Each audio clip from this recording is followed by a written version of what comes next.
Hi, and welcome to Motivational Monday. Today's topic, I want to talk about Daddy's little girl. I do want to start off by wishing a happy Father's Day to all the dads, granddads, uncles, brothers, anybody who's played a father figure role to anyone in their lives, whether that's by birth, by choice, stepdads, you name it.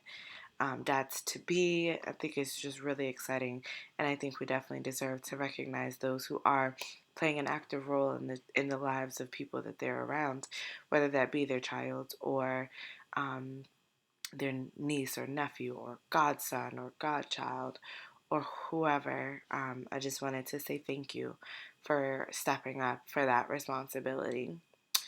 And I just wanted to show you guys a little bit of appreciation. I think a lot of times um, dads go unacknowledged sometimes, and I think that's a little unfair because we always acknowledge our moms, and I want to take the time to just say we appreciate that.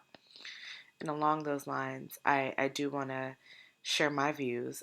I was raised by a single mother, and as much as I love my mother and as much as she's done for me all over my entire life, I do recognize mothers cannot replace the love of a father, and it's just not even possible.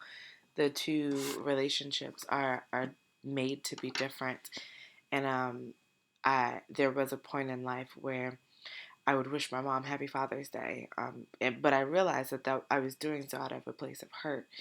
And while I do acknowledge my mother year round, but definitely on Mother's Day, I just have learned to um, grow through that growing pain and realize that I was doing so because I was hurt. I felt like I was missing out on something.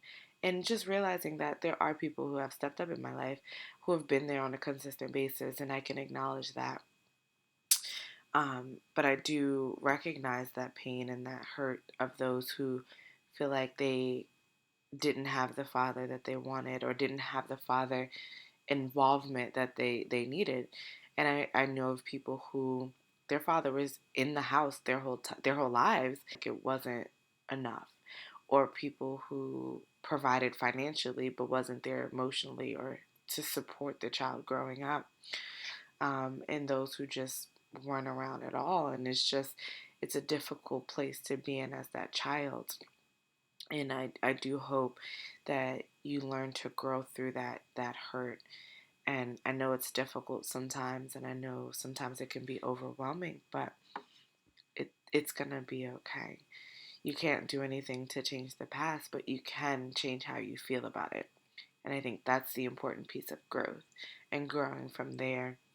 But moving forward, I think reconciliation is possible sometimes. Depends on the situation. But I think it takes patience, it takes acceptance, and it takes um, earning the love and respect of your child. Particularly depending on how old they are, it's kind of you have to earn that place in their lives. And a lot of times it's not viewed that way. And I'm a firm believer of earning love and letting that be a mutually beneficial thing. But I don't think people deserve rewards or benefits or love based on their title. Um, I, I just don't. And I don't believe that people should be punished forever, but I also believe that it doesn't just come just because. But I think if both parties make better choices moving forward and stay committed to that and being a consistent part of that change, then it is possible. And one thing that I've learned is I can't change the dynamic between my father and I in the past. But what I can do is make sure that my children have a different story and just being careful who you procreate with. While we like to say marriage is until death do you part, parenting together really is.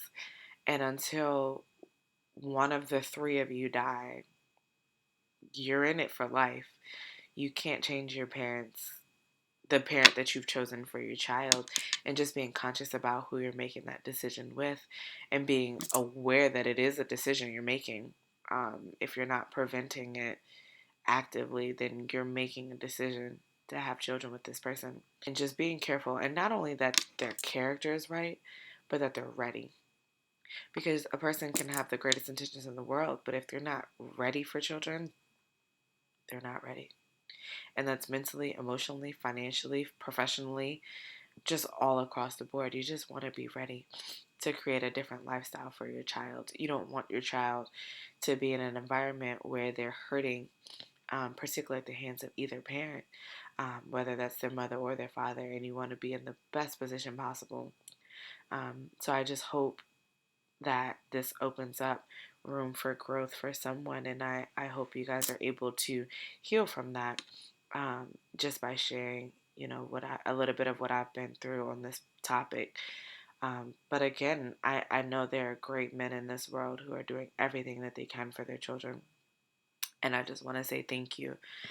Your child may not be old enough to or be wise enough to appreciate it, but thank you on their behalf, because they do need great fathers in this world. And so I just wanted to send a kudos to those who are. All right, thank you.